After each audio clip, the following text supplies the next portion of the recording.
लगभग 13-14 तारीख से ही कार्यक्रम यहाँ पर चल रहा है। कलश यात्रा, उसके बाद श्रीमद् भागवत कथा ज्ञान, आज होम हुआ, उसके बाद यह कार्यक्रम रखा गया है। साथ ही साथ भोजन के साथ ही भजन का भी कार्यक्रम रखा गया है, जिसमें सहयोगी गायिका सोना सुहानी जी पार्टी सहित प्रयागराज की पावन सरजमी से चलकर आई हुई है। उनका भी मंच के माध्यम से इस ग्राम सभा पिड़ौना की पावन सरजमी पर हार्दिक अभिनंदन वंदन नमन है।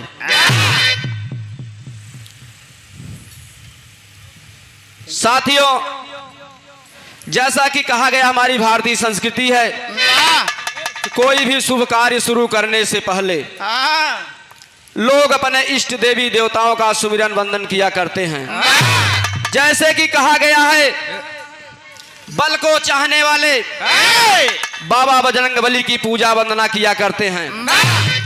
साथ ही साथ धन को चाहने वाले माँ लक्ष्मी कुबेर जी की पूजा वंदना किया करते हैं। उसी प्रकार हम गवैया लोग, साथ ही साथ पढ़वैया लोग माँ बीड़ा वादनी मैहर वाली माँ शारदा की पूजा वंदना किया करते हैं। तो आप सभी के सामने मंच के माध्यम से कार्यक्रम शुरू करने से पहले एक माता रानी के दरबार में एक छोटी सी वंदना है, उसके बाद फिर अगला कार्यक्रम।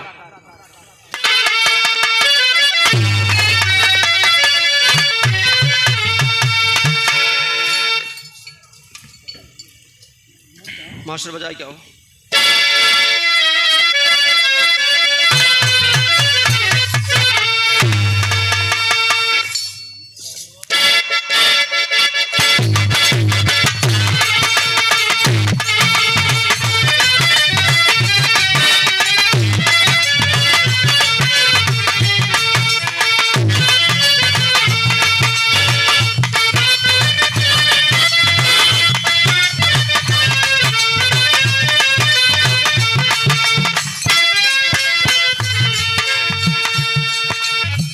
मास्टर साहब गीत का संकेत करते हैं। बाबूजी, माता रानी के वंदना के पहले धुन तराना गाना कोई जरूरी नहीं है, लेकिन फिर भी जरूरी के पीछे कुछ मजबूरी भी है। इसलिए एक लाइन बताना जरूरी है।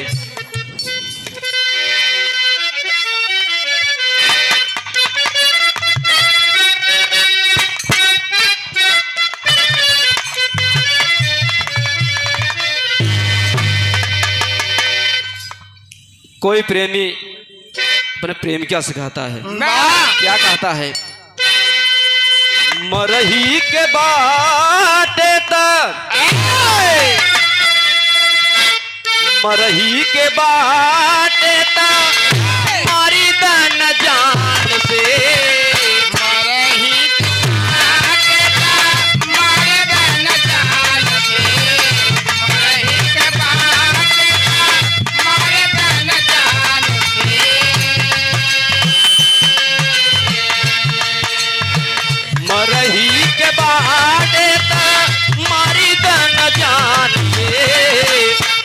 काहे के मुआवेलू करे जवा के पान से, काहे के मुआवेलू नजरिया के पान से, काहे के मुआवेलू नजरिया के पान, मरही के बाटे तक मारे तन जान। जय हो, जय हो।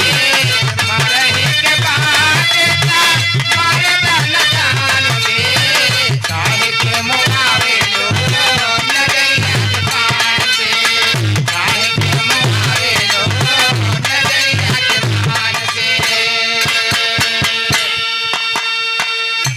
ये तो तर्ज का नमूना था, लेकिन कवि जी ने गीत के अंदर भाव किया दिए। हम माता रानी के चरणों में क्या अर्पण करते हैं, कहते हैं कैसे?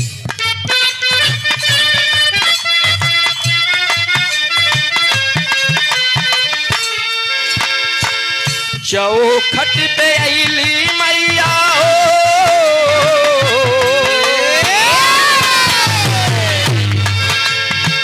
चौखट पे अली मैया बड़े अरमान से, चौखट पे अइली मैया बड़े अरमान से, चौखट पे अइली मैया बड़े अरमान से, चौखट पे अली मैया बड़े अरमान से, बीड़वा बजाईगा सितरवा के तान से, बीड़वा बजाएगा सितरवा के तान से, बीड़वा बजाएगा सितरवा के तान से, चौखट पे अइली मैया बड़े अरमान से, चौखट पे अइली मैया बड़े अरमान से, बीड़वा बजाएगा सितरवा के तान से, बीड़वा बजाएगा सितरवा के तान से। भक्त कहता है माँ तुम्हारे चौखट पे आया हूँ माँ, बस एक बार इस संगीत रूपी नाव को माँ सहारा दे दो, नाव आगे बढ़ जाएगी माँ, बस तेरा ही सहारा है माँ। आंतरिक भाव कहता भक्त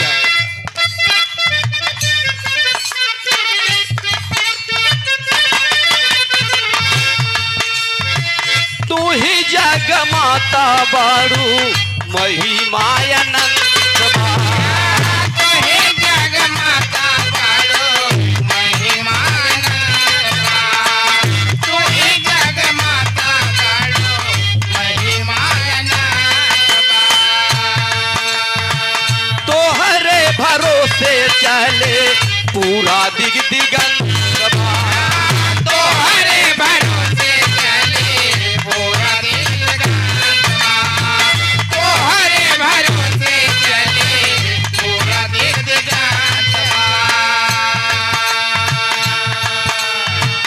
परमावधि पर श्रद्धेय भाव को समझते हुए जिनके दरवाजे पर कार्यक्रम हो रहा है, बड़े भाई श्री कमलेश यादव जी की तरफ से सादा 51 रुपए का उत्साहवर्धन आशीर्वाद प्राप्त हुआ है। बड़े भाई के चरणों सादा चरण स्पर्श है, आशीर्वाद की कामना है। भाव को समझते हुए परमावधि परम श्रद्धेय बाबू श्री बाकेलाल यादव जी इसी ग्राम सभा की पावन सरजमी से आपके द्वारा सादा 101 रुपए का उत्साहवर्धन आशीर्वाद प्राप्त हुआ है। बाबूजी के सादा चरण स्पर्श से आशीर्वाद की कामना है।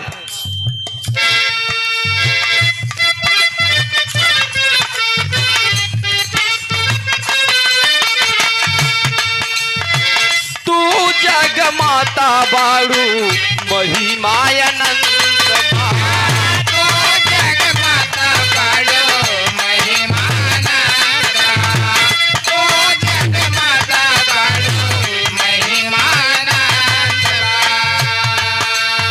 जग माता बारो महिमानंदा, तो जग माता बारो महिमानंदा। तोहरे भरोसे चले पूरा दिग दिगंत तो हरे भरोसे चले पूरा दिल दिगंगा, तो हरे भरोसे चले पूरा दिल दिगंगा। सबके संवर ले बारू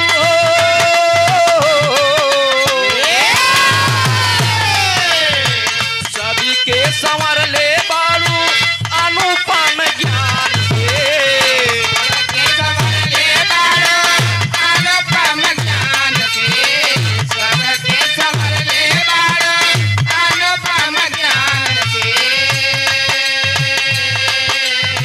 सबके संवर ले बारू अनुपम ज्ञान से, बीड़वा बजाईगा सितरवा के तान से, बीड़वा बजाएगा सितरवा के तान से, बीड़वा बजाएगा सितरवा के तान से, बीड़वा बजाएगा सितरवा के तान से।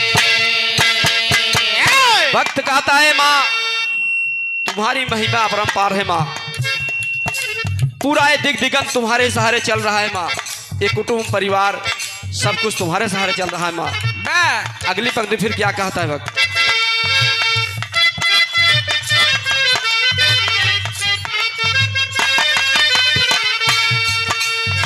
रउरी शरण में अली असरा लगाई के। रउरी शरण में अइली असरा लगाई के। रउरी शरण में अइली असरा लगाई के। नहिया के दिया बाती प्रेम से जलाई के। नहिया के दिया बाती प्रेम से जलाई के। नहिया के दिया बाती प्रेम से जलाई के। कृपा बरसाता माई हो,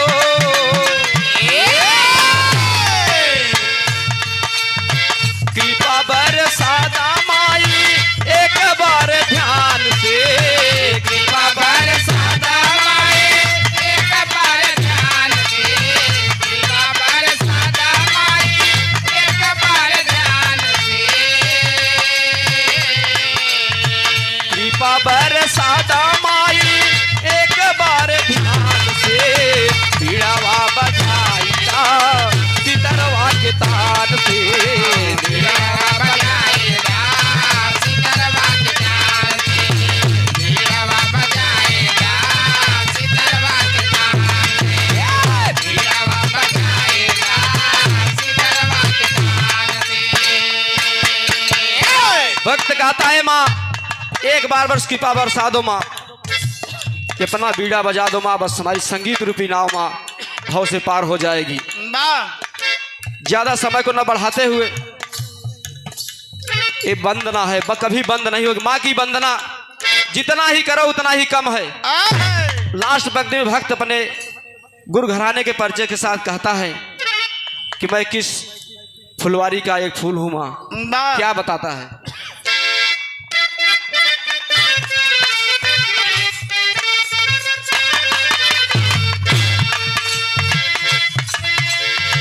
स्वामी राम हित सीता राम के संवारो। स्वामी राम हित सीता राम के संवारो।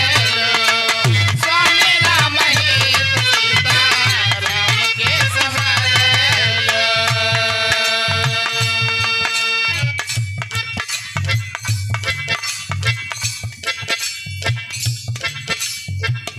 हेलो हेलो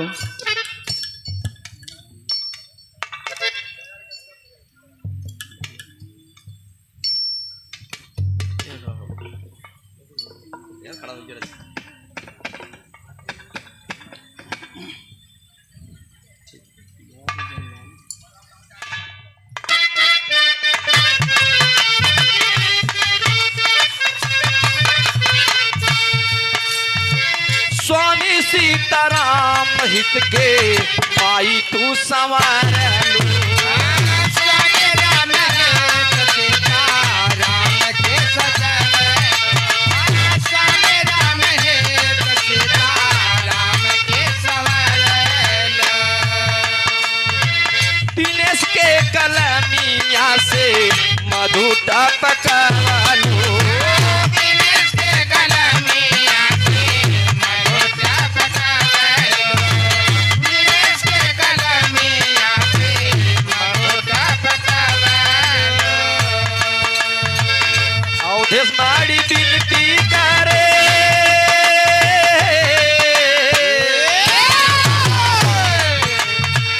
अवधेश माड़ी बिनती करे बड़े सम्मान से। अवधेश माड़ी बिनती करे बड़े सम्मान से। अवधेश माड़ी बिनती करे बड़े सम्मान से। अवधेश माड़ी बिनती करे बड़े सम्मान से, बीड़ावा बजाईदा सितरवा के तान से